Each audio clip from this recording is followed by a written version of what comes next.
Welcome, bienvenidos. We'll start the program in a few minutes. Please wait for everybody to be logged in and granted access to the program. So just give us a few more minutes and we'll start the program. Thank you.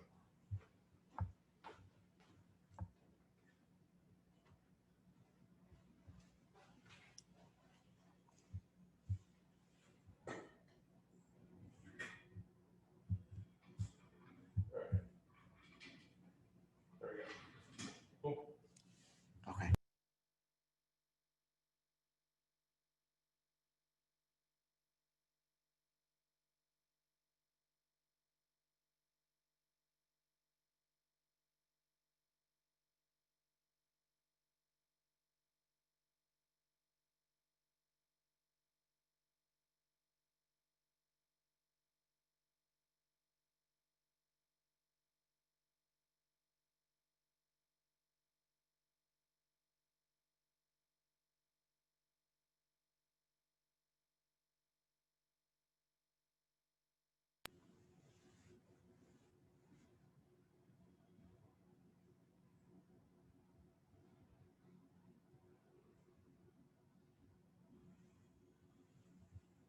Since the host stopped it. There we go. Thank you for joining us. We'll start our program shortly. Please give us a couple of minutes to grant access to all the guests that will be joining us today.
Buenas tardes. Welcome to our 2020 annual gala. My name is Ben Aguilar and I am the president of the San Diego La Raza Lawyers Scholarship Fund, the charitable arm of the San Diego La Raza Lawyers. Many things have changed in our daily lives and the way we interact with each other since our last annual dinner in 2019. But one thing that has not changed is the generosity of our members and sponsors. When we called on you back in April to donate to our bar stipend program, we were overwhelmed by your response. Thanks to your generosity, we were able to award $40,000 in bar exam stipends to graduating law students that needed our assistance right when the pandemic started. These law students stopped receiving financial aid after graduation. The bar exam was postponed multiple times for several months, and the bar exam stipends that they received from us allowed them to make ends meet. Today, we will be awarding $16,000 in scholarships. Again, when we called on you, our members and supporters, you gave generously and made this possible. As we award these scholarships today, we're starting to plan our bar exam stipend program for May 2021. It is likely that graduations will be canceled again, and the bar exam may not be administered in July of 2021. For these reasons, we hope that we're able to award more bar stipends to graduating law students this coming May. On behalf of the entire board of San Diego La Raza Lawyers Scholarship Foundation, I thank you for your generosity, and also thank you for joining us tonight to celebrate everything that we have accomplished over the past year. Thank you to the individuals, the law firms, and the businesses that made financial contributions. The list of donors is very long, but I want to take a minute to acknowledge the big gifts that made our scholarship fund possible. First, the ACLU Foundation of San Diego and Imperial County, Procopio Kleindienst, Federal Defenders of San Diego, Francisco Aldana, Judge Olga Alvarez, Nadia Bermudez and Sergio Feria, Jose and Laura Castillo, Lilia Garcia and Victor Nunez, Cara Hertzler, Sky Resendez, Roxana Sandoval. We also want to thank Imagine Core Reporting for hosting us tonight and donating their time to this event and also their resources. It is now my pleasure to introduce my friend and the outgoing president of San Diego La Raza Lawyers Association, Rafael Hurtado.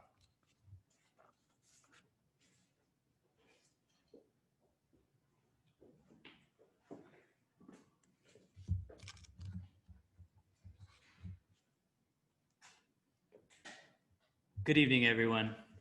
As many of you know, my name is Rafael Hurtado, and I had the great pleasure of serving as the president of the San Diego La Raza Lawyers Association for the 2019-2020 term, as well as a director at large for the San Diego La Raza Lawyers Association Scholarship Fund.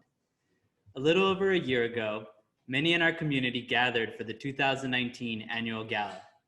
It was the first time in many years that I was unable to attend La Raza's signature event, but I was able to accept the president's position and address you all via video.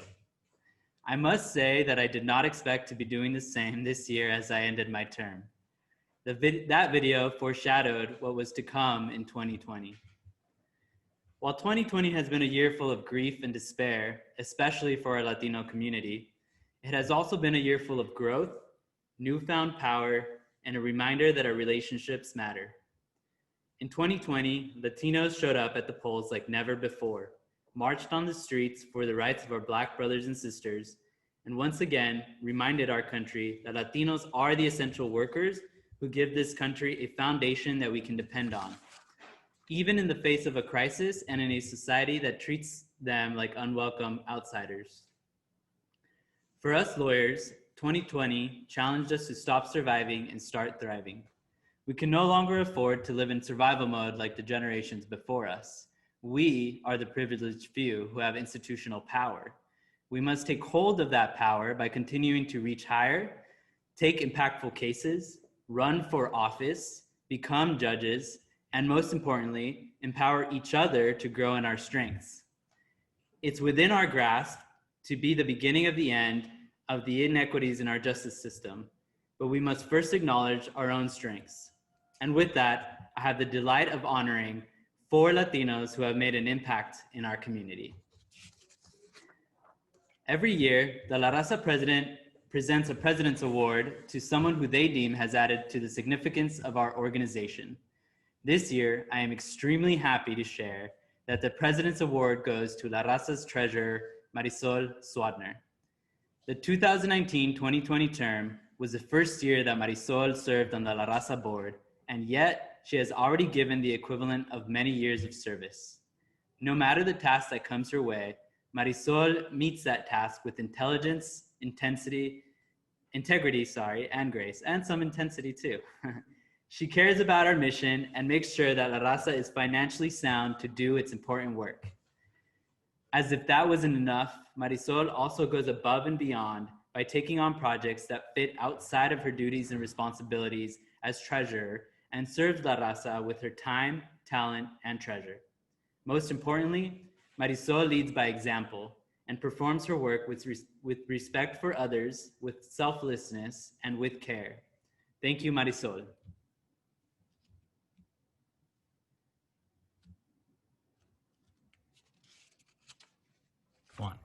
Thank you, Rafael Hurtado, for honoring me with this award.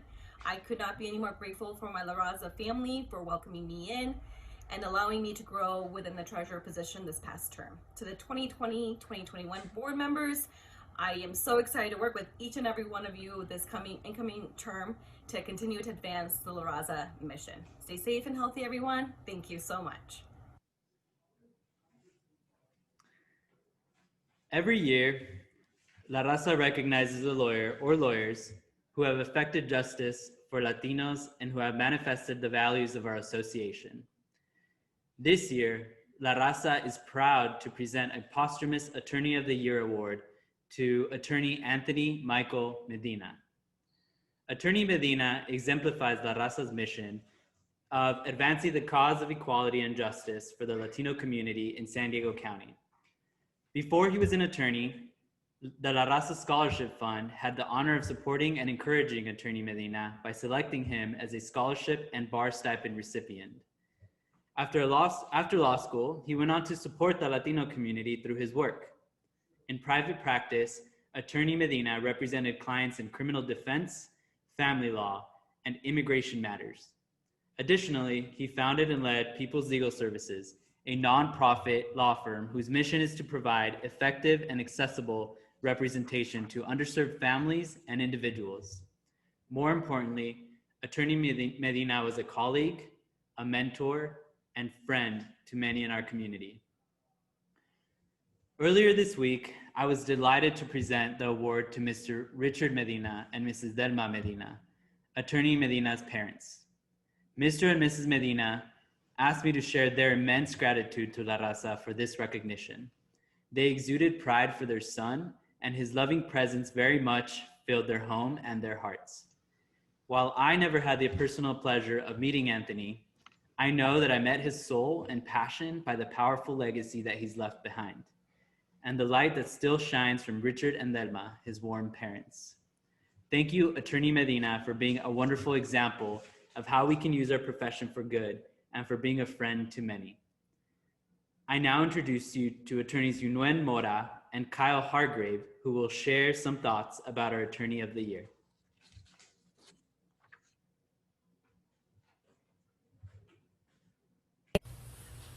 Hi, I am Yunuen Mora, one of the directors and co-founders of People's Legal Services, a sliding scale nonprofit.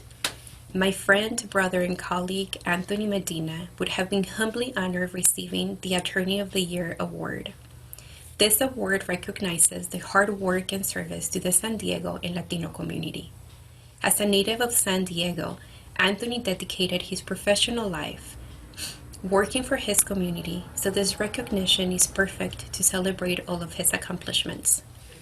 In 2017, Anthony decided to start PLS to provide accessible legal services to all, despite of their economic background. I vividly remember when Anthony asked me to join him in starting PLS. Without hesitation, I joined my friend in his adventure, and I had no doubt he would thrive and make this organization great due to his passion to give back to the community and help those in need. Anthony accomplished so much in his short-lived life. and our community lost a true leader. But the board of PLS is dedicated to keep his legacy alive, and we invite you to become a part of our community through volunteering and donations. Now, let me introduce to you Kyle Hargrave, who is also a board member and co-founder of PLS. But most importantly, he is a person who was so dear to Anthony that they shared invaluable personal and professional adventures. Thank you. Thank you for allowing me an opportunity to speak regarding this honor bestowed on Mr. Anthony Medina. Mr. Medina taught me many things over the years. I first met Mr. Medina at California Western School of Law in the summer of 2009. He soon became the closest thing that I have had to a brother. Anthony lived his life with unparalleled momentum. His personality had its own gravity, drawing in others and fixing them in an orbit around him and his activities. He refused to follow paths walked by those before him. Rather, he blazed his own trail, following his own goals and pursuing his own identity.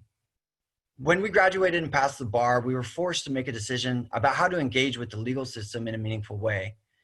Where most of our peers were actively applying to private firms, public organizations, or legal nonprofits, Anthony worked vehemently to convince me to start our own firm. His desire was to engage clients and provide services according to his beliefs, without the restraints or limitations he found in his previous engagements. Thus, he persuaded me to start our own law firm in conjunction with the newly developed Access to Law Initiative project created at Cal Western. The Access to Law Initiative, directed at that time by Bob Sabel, was a program dedicated to providing affordable legal services to those underrepresented in our legal system. Anthony's commitment to the community only gained momentum from there. His dedication to helping others would culminate in his creation of the legal nonprofit People's Legal Services. Anthony believed that access to justice shouldn't depend on the individual's socioeconomic status. It appears to be customary to recognize and remember only certain aspects of those who pass away. Anthony cannot be reduced to any specific characteristic. Rather, Anthony's legacy rests entirely on his ability to utilize every available aspect of himself to accomplish his goals. I would like to comment on just a few characteristics he would commonly use at his disposal. Compassion. Where I would complain about a needy and chronically dissatisfied client, Anthony would remind me to garnish empathy and patience. When potential clients would call me in trepidation about ability to afford legal representation, I would reassure them that if they just call Mr. Medina, he would work out a way to represent them. In 10 years of working with Anthony, he never denied representation based on an individual's inability to pay. Zeal. Anthony was a fiery ball of passion. He was aggressive and unrelenting. His competitive nature propelled him to the upper echelon of whatever it was he was engaging in. He was committed to winning in every sphere, public and private. Those who were close with Anthony have a deep understanding of what I am referring to. There was no argument too small. His strong-willed pursuit to never being wrong effectively refined my argumentation skills and made me a better litigator. In all my time spent with him, I was never able to effectively win an argument, nor strong-arm him into admitting defeat. In our office, we had a whiteboard that was intended to serve as a flowchart for open cases. In actuality, its only purpose was merely to act as a scoreboard for ongoing arguments between us. Needless to say, it perpetually showed Anthony in the lead. His stubbornness flowed into the courtroom and manifested itself as unwavering, zealous representation. He represented each of his clients with a level of fierceness that made him a dangerous adversary. Dedication. Many of us dedicate ourselves to personal advancement. Anthony dedicated himself to others. Anthony's experience and his talent as a litigator made him one of the top, if not the best, family law attorney in San Diego. Acquiring a family law attorney of his caliber would require a substantial retainer with a hefty hourly rate. Accumulating wealth or fostering self-promoting career ambitions were not values that Anthony harbored. Instead of charging the market rate for his services, Anthony's focus was on those who could not afford quality representation. His dedication to helping the less fortunate became an obsession. In the end, it was apparent that he was foregoing his own personal needs in order to help others. Invariably, inside his home, there was a trail of case files strewn from his office to his bed to his bathroom. He worked tirelessly on building people's legal services, making unthinkable financial sacrifices to accomplish his vision.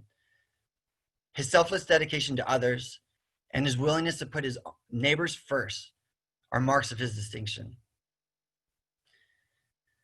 Much of who Anthony became is due to how he was raised.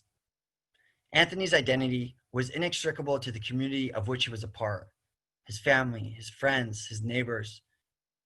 This was how he defined himself. He taught me many things about what La Raza meant to him. In a time embroiled in nationalism, racism, and different forms of tribalism, Anthony showed me how to rise above. To be a member of La Raza was something deeply important to him. He embraced his roots and reveled in his traditions. Being a member of something larger and recognizing his role in ushering forth greater values was just a part of his day-to-day perspective. He lived the ideals of La Raza. He taught me that embodying La Raza was not about a concern for skin color. Rather, as a member of La Raza, you must transcend race and ethnicity. Representing his rich and colorful heritage entailed an elevated sensitivity to oppression and a solidarity with those being oppressed. He benefited La Raza by showing the world how to embrace tradition without being ethnocentric. If someone required help, Anthony would put no conditions or obstacles in the way. If someone was in need, Anthony would not see gender, nationality, sexual preference. Anthony saw a human. Anthony lived his life as an example of what we need so desperately in our modern times. He embraced diversity while striving for greater unity. For him, being a part of La Raza did not entail limiting his attention to that specific community. Rather, his idea of being a member of La Raza is an example of how the ideals he learned in his Latino community can be applied to every human and any culture across the spectrum. Anthony did not merely exemplify what it meant to be Latino. He exemplified what it meant to be a part of a greater cosmic race. As we move forward, Anthony's physical presence might be gone, but he lives on through us and how we live our lives with compassion, zeal, and dedication to that which transcends us, our community. Thank you.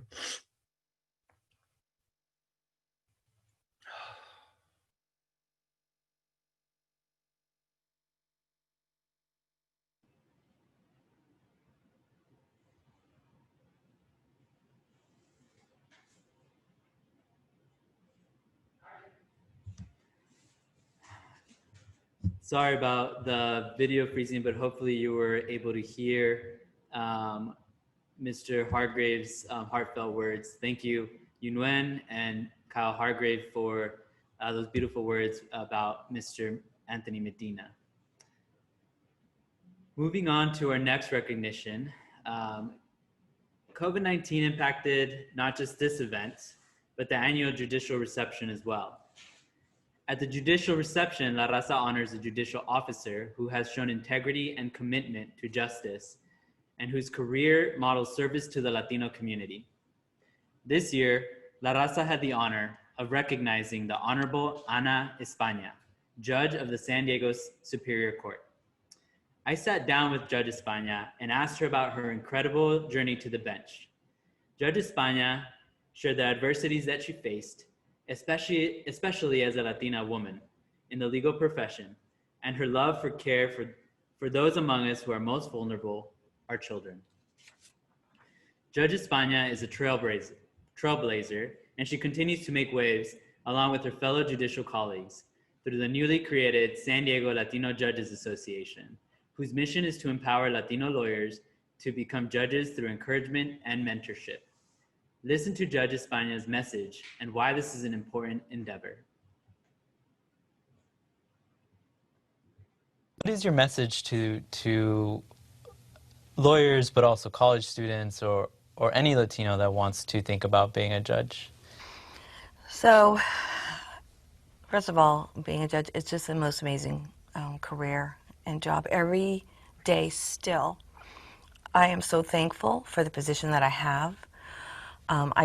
Many days pinch myself still. I can't believe that I'm here. I was so honored to be selected to be a judge. Every day coming into the court and working and doing the best I can to serve the community in front of me, the children and the families, giving them a voice, making sure I hear their voice, hearing all voices in the courtroom and then making that decision. I think as we talked earlier, we know that approximately 35% of our San Diegans are Latinos. Only 11% of Latinos are on the bench. And we're concerned because we're going to be losing some folks. We know Judge Esteban Hernandez is going to be retiring in just a matter of weeks. We have a couple of other senior judges who are potentially retiring next year. So we don't want to lose ground. Luckily, we have a couple of Latino lawyers in the pipeline, so we're hoping for good things there. But we want to be the face of the community. We want to be up to that 35% if we can, but it's going to take a lot of work. And I think part of it is building the pipeline. When I was a supervising judge in South Bay, I really encouraged reach out to the South Bay community schools and to do mock trials in our courtroom to try to get young people in the South Bay to think about, working in the law. So I think that's important in the elementary schools, going into the middle schools. There's programs now to be able to increase our efforts to do that. High schools, colleges, of course, and then in law schools and young lawyers. So one of the things that we did as Latino judges, and you might have heard about this, is we just recently created the San Diego Latino Judges Association. We're an affiliate of the California Latino Judges Association, and we have two committees. One is community outreach, and so we're going to focus our efforts on helping develop that pipeline to get more of these young people to think about lawyers, becoming lawyers, and then lawyers becoming judges. And then we're going to have I can't remember the exact title, but it's like a judicial support or advisory committee where we're willing to mentor young lawyers who want to someday be a judge and give advice about what are the things that you need to do. We're willing to review applications to be submitted. We're happy to do that. So we've just started, but really a lot of that effort came from the fact that we want to get to that higher number of Latino judges on the bench. And then from there, of course, increase the leadership among Latino judges with our court. So I'm very fortunate to be the presiding judge of the juvenile court. That was, again, one of those dreams and hopes way back in the day that someday I would get here. So I just started in January, and I'm very thankful for the opportunity that the court gave me to put me in this position. We had Judge Kiki Camarena, who was supervising a family, and of course he's in South Bay now. So we're wanting to bring more Latino judges to the bench and really increase our visibility on the bench and get more involved in leadership opportunities as well. So, I am really hopeful that there are lawyers out there who think about becoming a judge. When I do talk to young lawyers, I talk to them about being involved in the kinds of activities that you all are doing right now. Be visible, be involved, be the best that you can be as a lawyer too, because we talk about that as judges. Well, who are the lawyers that we think maybe we'd like to encourage to apply for the bench? And it's lawyers who have stellar reputations, strong work ethics, who are just solid, litigators or doing a variety of other kind of work. Remember, back in my day, it wasn't common to appoint a lawyer who worked in dependency cases. It was mostly prosecutors, right? And so now I think there's a broader net in looking at who could be a judge. And that started, I think it's probably started a little bit under Schwarzenegger, then with Ed Brown, and I think Newsom's going to be doing the same. So it's not just litigators, but other works that you do, as long as you do your best, you have a solid reputation, you get involved in the community, you make yourself known, you stand out. And again, there's that committee of judges who are willing and are available to help mentor those lawyers and help them get to that finish line.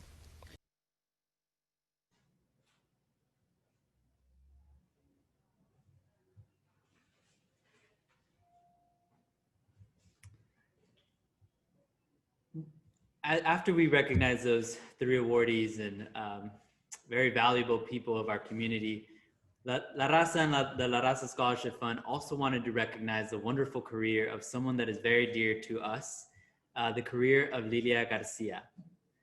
As I mentioned earlier, it is no secret that our community is in pain.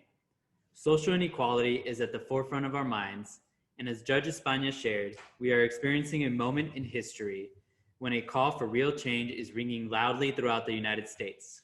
Nevertheless, we must not forget that there are heroes among us who have consistently fought for change for many decades. In the words of Sir Isaac Newton, if I have seen further, it is by standing upon the shoulders of giants. Lilia Garcia is one of those giants. After an outstanding 39-year career as a prosecutor, Lilia Garcia chose to retire. Attorney Garcia served the state of California as a deputy attorney general for 32 years, where she handled matters at the appellate level, including at the California Supreme Court. She then went on to serve at the San Diego District Attorney's Office for 7 years, where she lent her legal expertise to other deputy DAs. It is indisputable that Attorney Garcia is a well-accomplished lawyer and an expert in criminal appellate matters. However, it is the love that she shows our community that truly makes her an exceptional fighter for justice. Many of us lovingly refer to Attorney Garcia and her husband, Attorney Victor Nunez, as the godparents of La Raza. In addition to serving as a La Raza president and co-founding Latinas in the Law, she spends countless hours at lunch, coffee, and dinner meetings with students and young attorneys, myself included. No matter what is going on in her own life, Attorney Garcia always takes the time to make herself available to those that need help or a word of encouragement. Her warmth and kindness strengthens our profession and challenges us to be better attorneys, better leaders, and better citizens. Among her many accomplishments, Attorney Garcia co-founded the La Raza Scholarship Fund, which has awarded more than $400,000 in scholarships since its inception. She also assisted Mexico's transition from an inquisitorial criminal justice system to an adversarial criminal justice system. Additionally, Attorney Garcia has been a mentor to many Latinas and Latinos, including law students, attorneys, and judges. She was inducted into the San Diego Women's Hall of Fame in 2019 and continues to serve our community through her involvement with several nonprofit organizations. La Raza is incredibly thankful for Lilia Garcia, her career, guidance, counsel, and especially for her love and attention to those around her. We wish her the best in this new chapter of her remarkable life, and we look forward to continuing to advance the cause of equality, empowerment, and justice alongside her.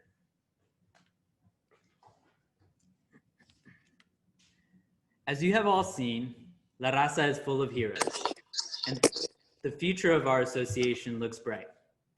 I would like to end this portion of our program by giving a personal thank you to my life partner, Rob Howard, who supported me throughout this year, as well as supporting La Raza through his incredible work on Project Lead.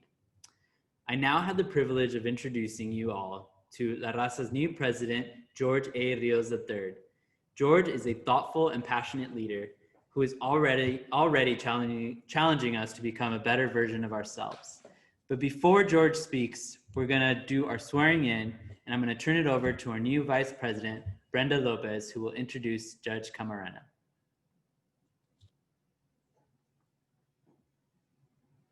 Hi everyone, my name is Brenda Lopez and I'm the incoming Vice President of San Diego La Raza Lawyers Association.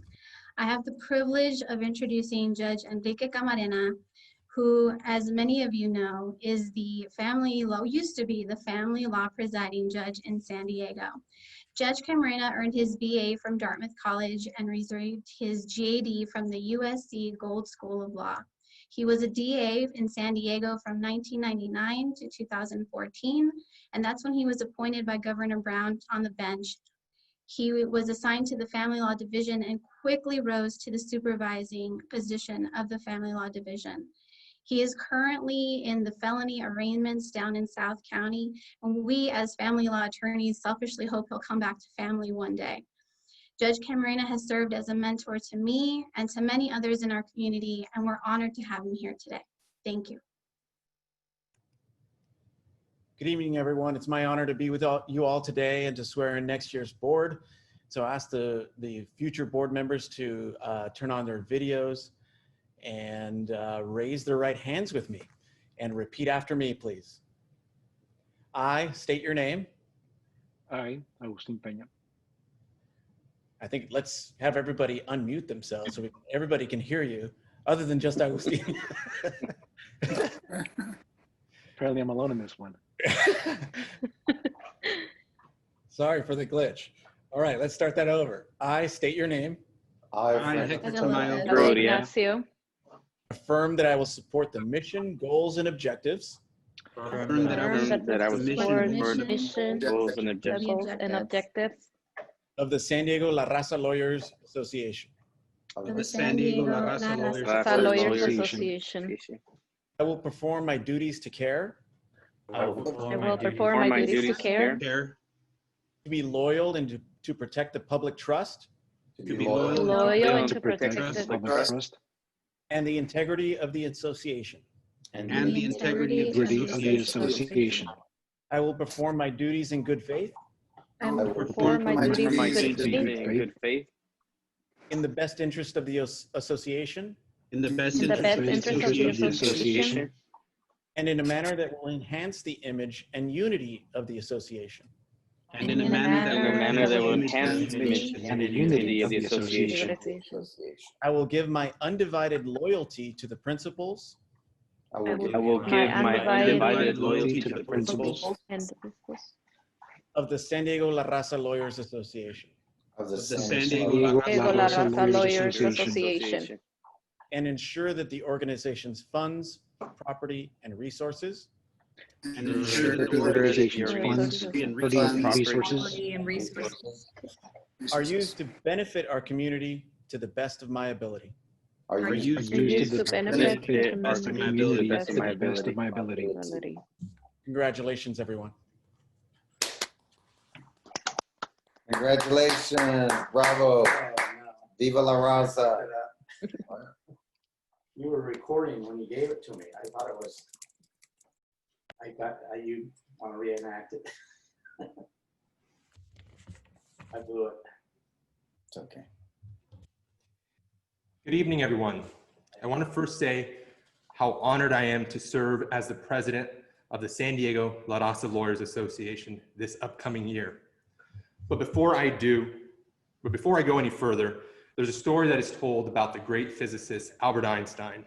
At a time when he was getting along in his years, he was traveling on a train, reading quietly alone, as the conductor was slowly punching the tickets of each passenger. And as the conductor reached the great Einstein, Einstein reached into his vest pocket, but his ticket wasn't there. Einstein then reached into his pant pocket, but his ticket wasn't there.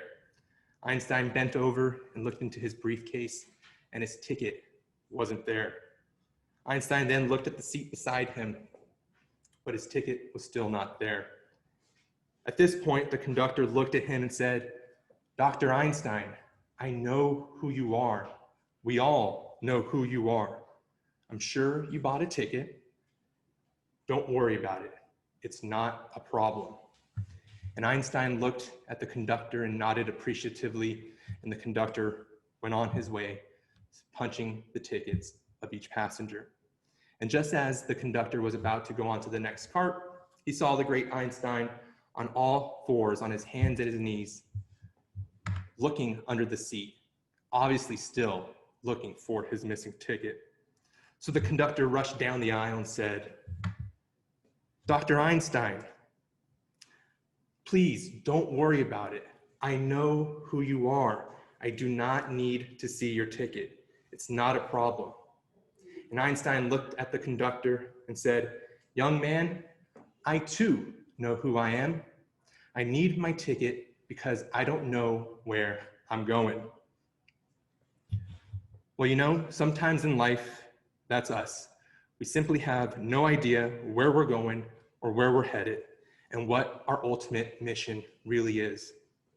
And I think particularly this year, as we try so desperately to navigate our way through COVID-19 and adjusting to the various restrictions and guidelines that keep changing, sometimes we just don't know which end is up, and we feel lost and disoriented. Fortunately, each year, the San Diego La Raza Lawyers Association Board has a retreat in order to regroup and plan out the future of the association.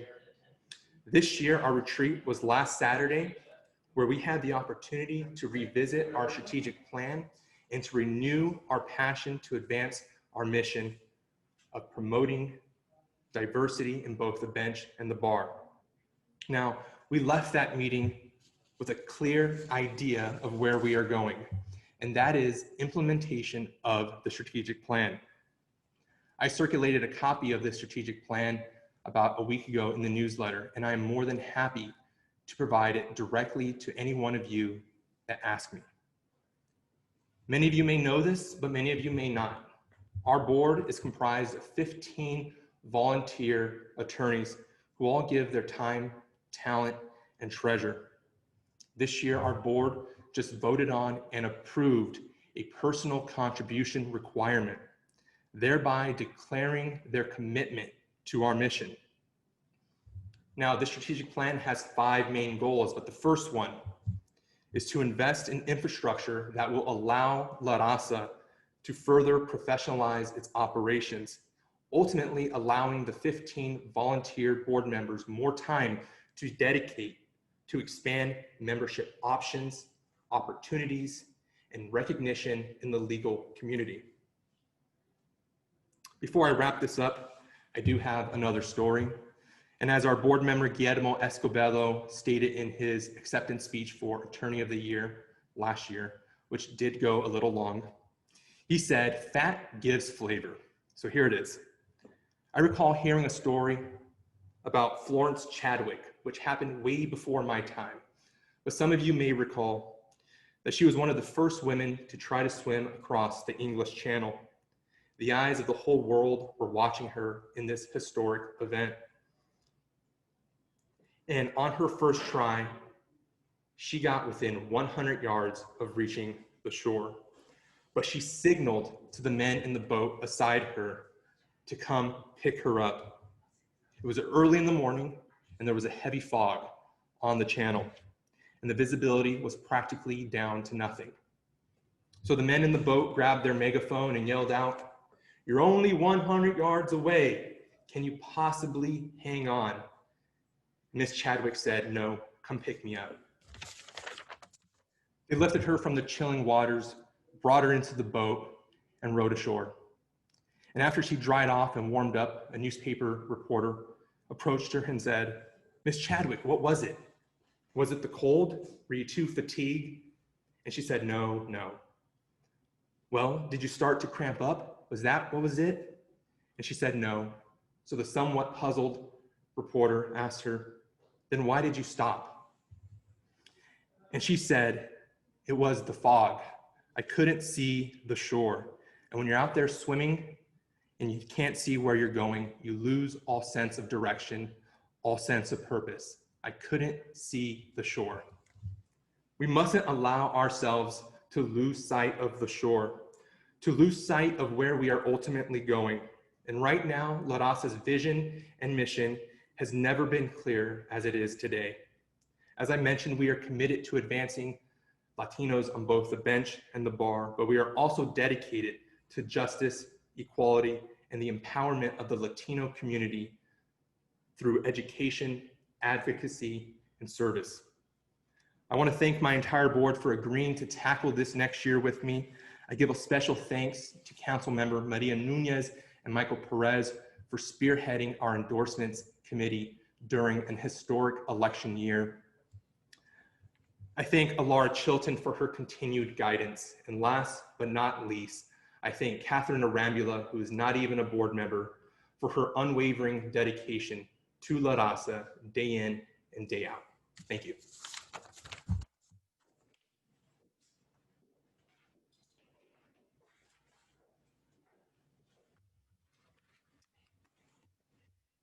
This year's keynote speaker is Jacob Soboroff. Jacob Soboroff is a correspondent for NBC News and MSNBC.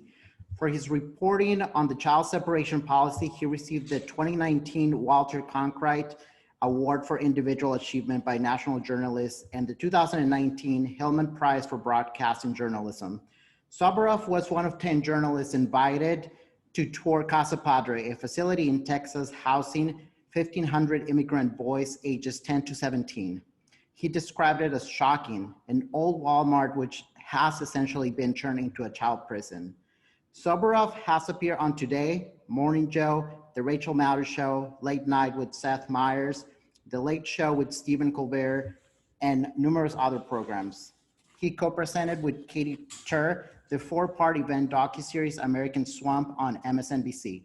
He lives in LA, and earlier this week, I had an opportunity to sit down with Jacob and ask him some questions.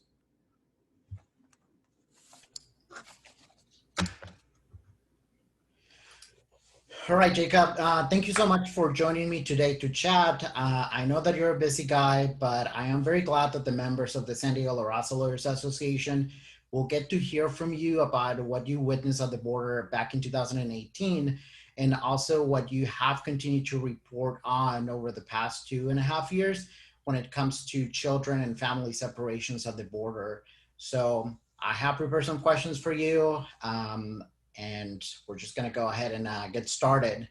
So as I stated in my introduction, you were one of the first journalists given access to Casa Padre in Texas back in the summer of 2018. So more than 2 years later, we have seen pictures, videos, and heard stories about what transpired at that old Walmart. We also heard from First Lady Melania Trump saying that the conditions these children were in were wonderful. So why don't we start by you telling us what your experience was inside Casa Padre? Sure. And Ben, first, I do just want to say to everybody, thank you for having me here as part of this. I know it's different than the normal event you guys would have, but it's an honor to join you and to join the San Diego La Raza Lawyers Association Scholarship Fund.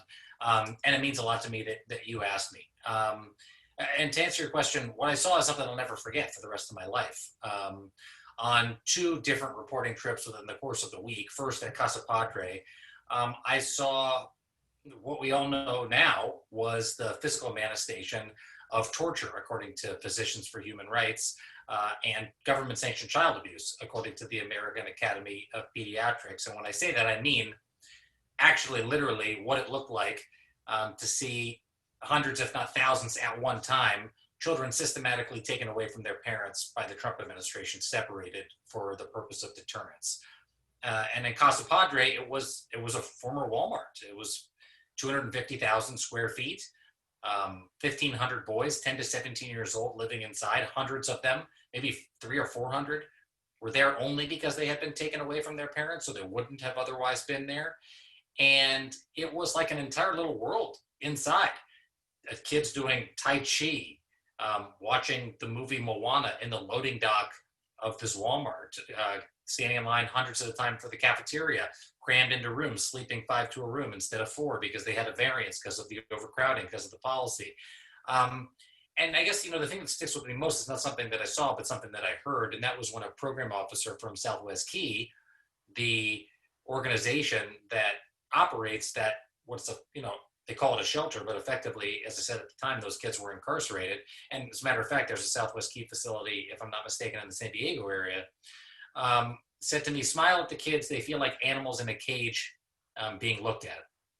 And while there were no cages in this facility, and there were at the facility I saw several days later at the epicenter in McAllen, at the Border Patrol's processing station there, she was exactly right.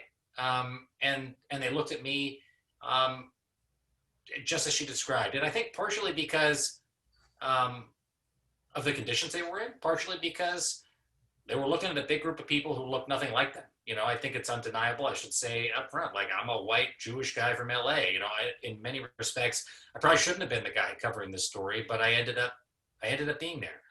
And I think it was a terrifying experience for these children, not just to be in this position, but then to see people come in and look at it from the outside with our own eyes as reporters, for the first time.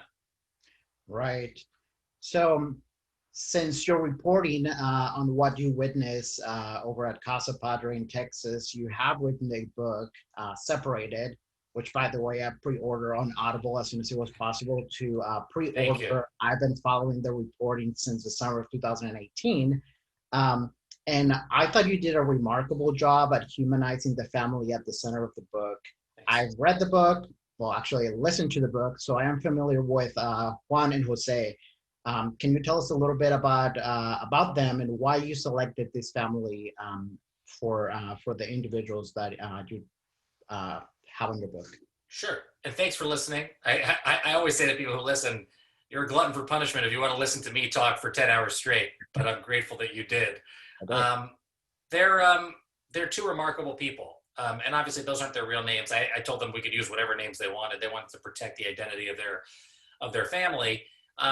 Juan and Jose come from Petén, Guatemala, the department, the farthest north department in Guatemala. And the reason I want to include their story is that while they did flee to seek asylum and they faced threats from narcos in their home community, Juan had told me, and he wasn't ashamed to say it, he had crossed into the U.S. twice before to come for work without his son.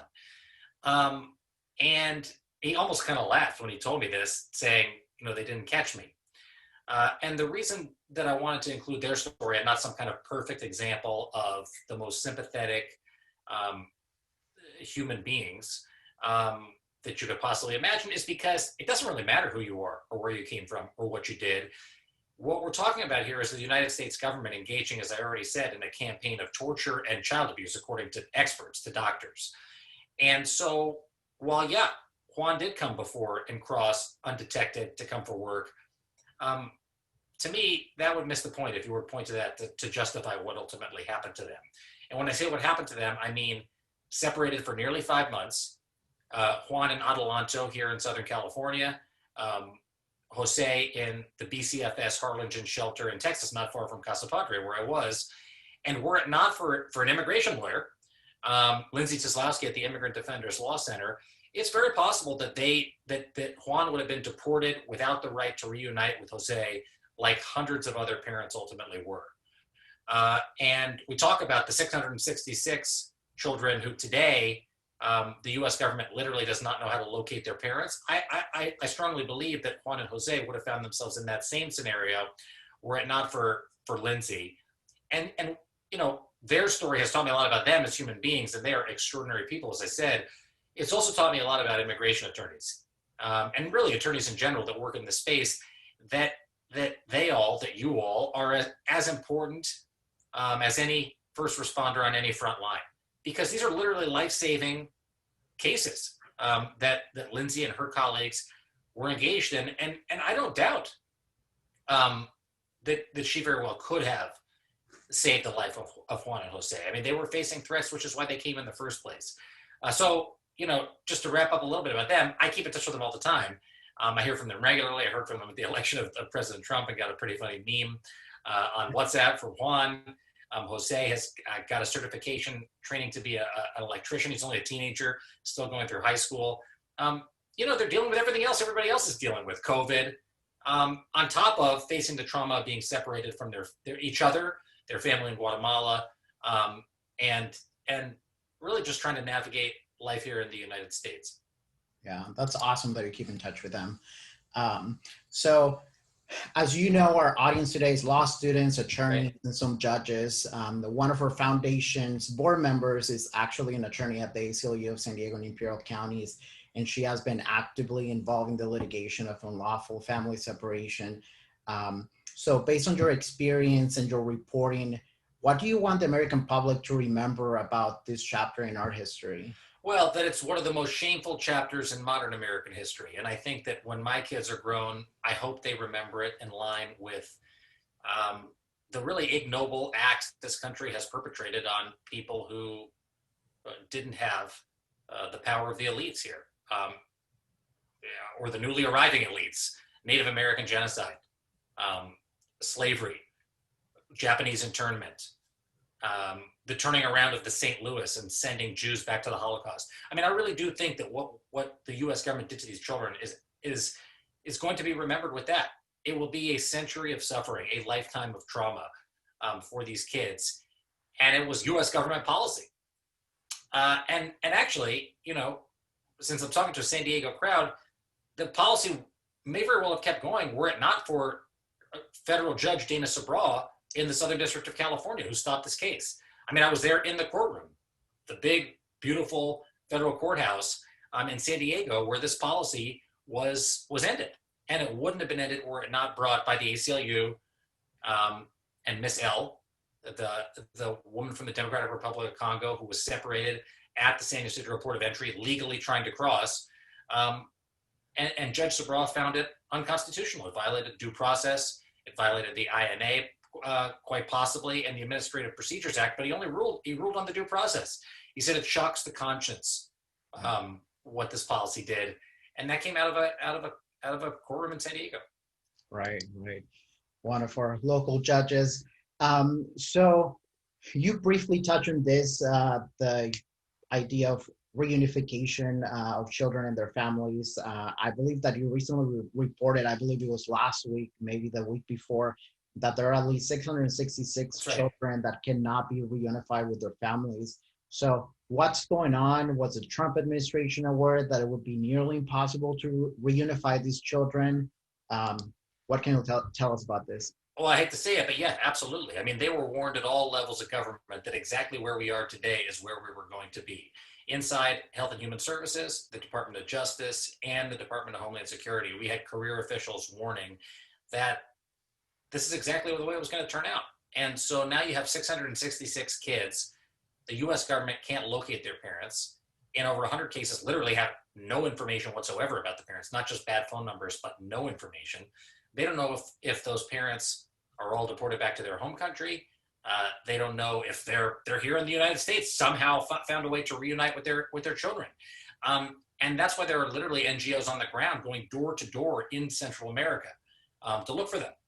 And that's basically the status that with the incoming administration now, and I think it's important to note, what's the plan? Joe Biden has said that they're going to start a federal task force to reunite these families on day one. Well, are they going to do it on US soil?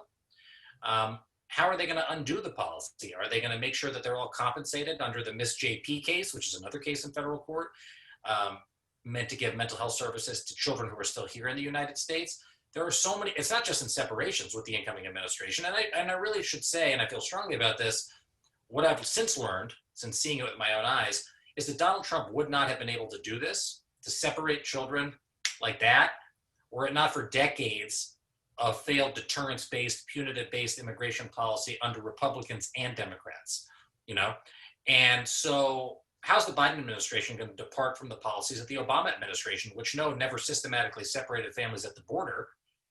But it's been pointed out by many people who have studied this far closer than me, have lived experience far closer than I do, that family separations in different forms have happened for a long time. Interior removals, deportations, people getting locked up in detention. So now we're at this big opportunity for the Biden administration to make a break with the past. And there are a lot of people worried that they won't. And I think, now at this point, only time will tell. Yeah, that's very unfortunate. But I want to thank you again for your time. These are the questions that I had prepared for you. And this is the time that I've been allocated for this interview. So thank you for your reporting. It was very important for the American public to find out about what was happening. Thank you for writing this book. It was a very important story to tell. Many of the people watching this interview are immigrants just like Juan and Jose or myself. And we're thankful that your reporting brought to light the family separation taking place at the border. So hopefully we can see you soon in San Diego in person at our next. I would love that. I would love that, Ben. And let me say congratulations to all of you. And I know it's a very special day, and I hope to see you all in person again soon. And thank you for everything. Awesome. Thank you, Jacob. Thanks, Ben. Great job.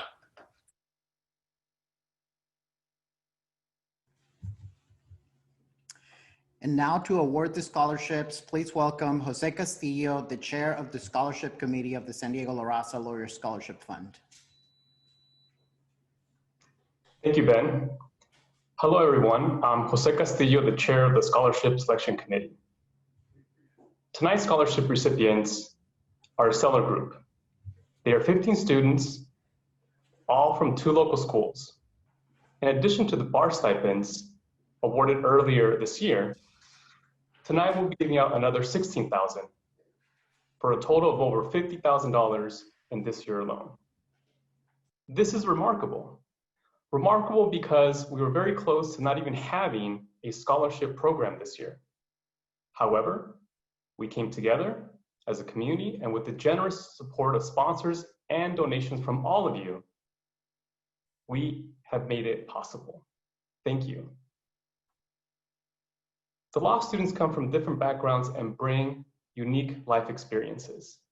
They will be our future leaders and will someday serve our communities and practice in different areas of the law. Most had to overcome many obstacles, including the current pandemic. But despite these obstacles, they persevered and are persevering, and now they are being recognized for their grit and accomplishments. Now I want to recognize tonight's scholarship recipients. We'll start with the recipients from California Western School of Law, all of which will be receiving a $1,000 scholarship. Marilu Chavez Sosa, Omar Hernandez, Elizabeth Leon Gonzalez, Marisela Leon, Elizabeth Mireles, Lilian Sanchez Lemus, Jennifer Solano, and Jessica Villa Escusa. And from the University of San Diego School of Law, we have Elizabeth Buckle, whose $1,500 scholarship is sponsored by Procopio, Denise Carrillo, whose $1,500 scholarship is sponsored by the ACLU, Sebastian Navarro, whose $1,000 scholarship is sponsored by Procopio. The next 4 recipients will each be receiving a $1,000 scholarship, and they are Michaela Hernandez, Alexander Catt, Leslie Venegas Hernandez, and Courtney Zuniga. Finally, I want to end by reading a passage from a book titled A Road to Character, written by David Brooks, which I think it's appropriate for tonight's event. And it goes as follows. No person can achieve self-mastery on his or her own. Everyone needs redemptive assistance from outside, from God, family, friends, ancestors, rules, traditions, institutions, and exemplars. We wage our struggles in conjunction with others waging theirs, and the boundaries between us are indistinct. Thank you for your time and attention. Now I will turn it over to Lisette Herrera Castellanos. Thank you.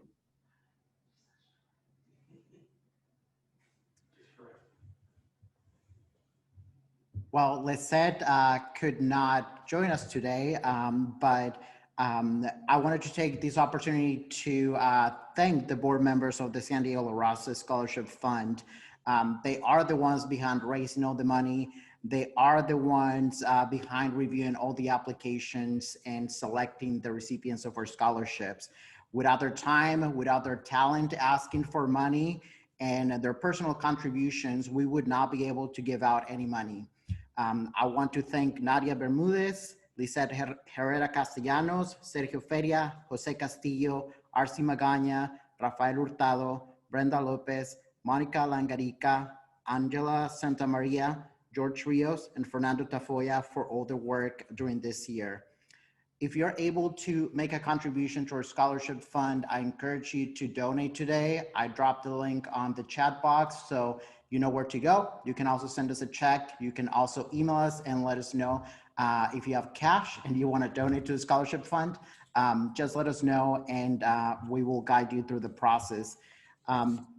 This will conclude our program. We hope you enjoy the program. Once again, we want to thank our friends over at Imagine Court Reporting for their time, for their talent, and for their resources, and for hosting this event tonight. Thank you and good night.